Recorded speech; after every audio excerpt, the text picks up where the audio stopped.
بسم اللہ الرحمن الرحیم، الصلاۃ والسلام علیک یا سیدی یا رسول اللہ وعلی علیک و اصحابک یا نور اللہ، اللہم صلی علی محمد کما تحب و ترضی لہ۔ درود شریف کی بہت برکت اور فضیلت ہیں۔ حضرت شیخ احمد رحمۃ اللہ علیہ فرماتے ہیں کہ انہوں نے عبادت کی غرض سے 3 دن کے لیے خلوت اختیار کی، تنہائی اختیار کی کہ اللہ تعالیٰ کی عبادت کر سکیں، اور اس دوران انہیں سیدنا جبریل علیہ السلام کی زیارت نصیب ہوئی اور دیکھا کہ ان کے ہاتھ میں یہ درود شریف ہے جو سفید نور کی روشنی سے لکھا ہوا ہے۔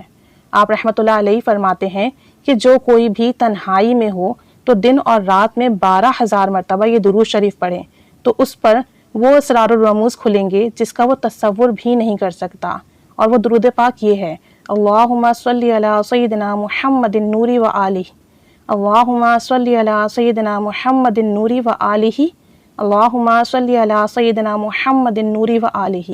یعنی اگر کوئی شخص تنہائی میں درود شریف پڑھتا ہے اور وہ دن اور رات میں 12,000 مرتبہ درود پاک پڑھے تو اس پر غیب کی باتیں کھلنے لگیں گی، اسرار الہی کو وہ جاگتی آنکھوں سے دیکھے گا، اللہ تعالیٰ کی غیب کی چیزوں کو وہ جاگتی آنکھوں سے مشاہدہ کرے گا، اور اس کے ساتھ ساتھ روحانیت میں بھی بے پناہ اضافہ ہوگا اور بہت زیادہ برکات اور فیوز حاصل ہوں گی انشاءاللہ تعالیٰ۔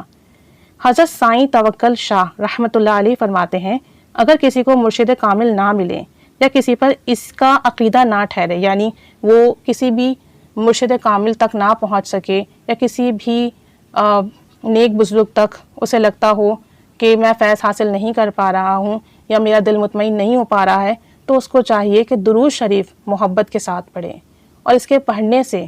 اس کی پرورش نبی کریم صلی اللہ علیہ وآلہ وسلم کی بارگاہ سے خود بخود ہوگی، اس کی روحانی تربیت خود بخود نبی کریم صلی اللہ علیہ وآلہ وسلم کی بارگاہ سے ہوگی، اور جس بزرگ سے اسے فیض دلانا مقصود ہوگا اس کی طرف خود بخود اس کی طبیعت متوجہ ہو جائے گی، مائل ہو جائے گی۔ یعنی اگر آپ کا کوئی مرشد نہیں ہے اور کسی بزرگ پر آپ کا عقیدہ، آپ کا دل مطمئن نہیں ہو رہا، تو آپ محبت سے، توجہ سے رسول کریم صلی اللہ علیہ وآلہ وسلم کی ذات اقدس پر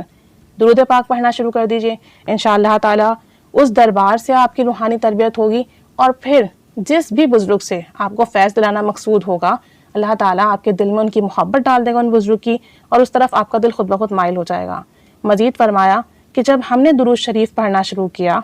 تو ہم کو بھی درود شریف کی برکت سے روح رسول اللہ صلی اللہ علیہ وآلہ وسلم کی پرورش حاصل ہوئی، یعنی ہماری روحانی تربیت بھی نبی کریم صلی اللہ علیہ وآلہ وسلم کی در سے ہوئی۔ اول جب ہم نے درود شریف پڑھنا شروع کیا شروع میں تو ہم کو ایک صورت دکھائی دیتی تھی، یعنی جب انہوں نے درود پاک پڑھنا کیا سٹارٹ میں ہی ان کو ایک شکل، ایک صورت دکھائی دینے لگی جو کہ نہایت موزوں، سرخ و سفید چہرہ تھا، آنکھیں بےحد حسین اور ان میں سرخ ڈورے پڑے ہوئے تھے، اور ان کے امامے کا ایک شملہ پیشانی پر تھا، اور وہ صورت، وہ شکل ہر وقت ہمارے ساتھ رہنے لگی، سوتے جاگتے۔ کہتے ہیں کہ ہم بہت حیران تھے کہ یہ کون شخصیت ہیں کہ جن کا چہرہ ہر وقت ہمارے سامنے رہتا ہے، لیکن ہم نے کبھی بھی کسی سے نہ اس بات کا ذکر کیا اور نہ اپنی اس حالت اور کیفیت کا ذکر کیا۔ لیکن اس کا اثر یہ ہوا، یعنی وہ جو بزرگ جن کی شکل ان کو ہر وقت دکھتی تھی، ان کا اثر یہ ہوا کہ طبیعت جو ہے ان کی ہمیشہ خوش و خرم رہنے لگی، اشاش بشاش رہنے لگے، اور دل میں ایک سوز و درد کی کیفیت رہتی، اور پھر کچھ عرصے بعد یہ ایک صورت سے 2 صورتیں ہو گئیں، 2 اشکال ہو گئیں، یعنی اب ان کو 2 چہرے دکھنے لگے، اور دوسری جو چہرہ مبارک تھا، دوسرا جو شکل مبارک تھی، اس صورت کے امامے میں 2 شملے تھے، ایک پیشانی پر تھا اور دوسرا بائیں جانب تھا۔ کہتے ہیں کہ ایک مدت تک ہمیں یہ دونوں صورتیں، یہ دونوں شکلیں نظر آتی رہیں، پھر ہمیں معلوم ہوا کہ پہلی صورت حضرت پیران پیر شیخ عبدالقادر جیلانی رحمۃ اللہ علیہ کی تھی، اور دوسری صورت حضور نبی کریم صلی اللہ علیہ وآلہ وسلم کی تھی۔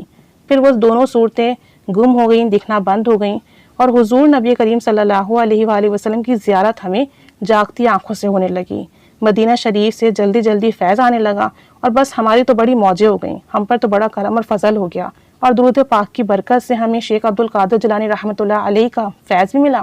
اور حضور نبی کریم صلی اللہ علیہ وآلہ وسلم کی بارگاہ سے ڈائریکٹ روحانی تربیت ہوئی، ڈائریکٹ فیض ملا، اور پھر ہم پر رحمت کی، کرم کی، فضل کی انتہا ہو گئی۔ تو یہ سب درود شریف پڑھنے کی برکت ہے۔ اب چونکہ اتنے فتنوں کا دور ہے، اتنے فرقے ہیں، نہیں سمجھ آتا اگر کسی کو کہ وہ کس طرف جائے، کس سے پیری مریدی لے، کس سے جو ہے روحانی تربیت حاصل کرے، کسی بزرگ پر دل نہیں ٹھہرتا، دل مطمئن نہیں ہوتا، تو بس درود پاک کو ہی اپنا سب کچھ سمجھ لیں اور کثرت سے درود شریف پڑھیں۔ انشاءاللہ اس کی برکت سے آپ کو آپ کے وہ بزرگ جن کی طرف آپ کی روحانی تربیت ہوگی، وہ ان کی طرف آپ کا دل خود بخود متوجہ ہو جائے گا، اور نہیں تو نبی کریم صلی اللہ علیہ وآلہ وسلم کی بارگاہ سے انشاءاللہ تعالی ڈائریکٹ روحانی تربیت ملے گی۔ تو کثرت سے درود شریف پڑھیں، اس کی بہت برکات اور فضائل ہیں، دین میں بھی، دنیا میں بھی، آخرت میں بھی، انشاءاللہ ہر جگہ کامیابی ملے گی۔ بس درود پاک کو اپنا اوڑھنا بچھونا بنا لیں، ہر وقت پڑھیں، کثرت سے پڑھیں۔ اللہ کریم قبول فرمائے، ہم سے راضی و خوش ہوں، اور ہمارے تمام معاملات آسان فرمائے۔ آمین بجاہ النبی الآمین صلی اللہ علی محمد صلی اللہ علیہ وآلہ وسلم۔ اللہم صلی علی محمد کما تحب و ترضی عنہ۔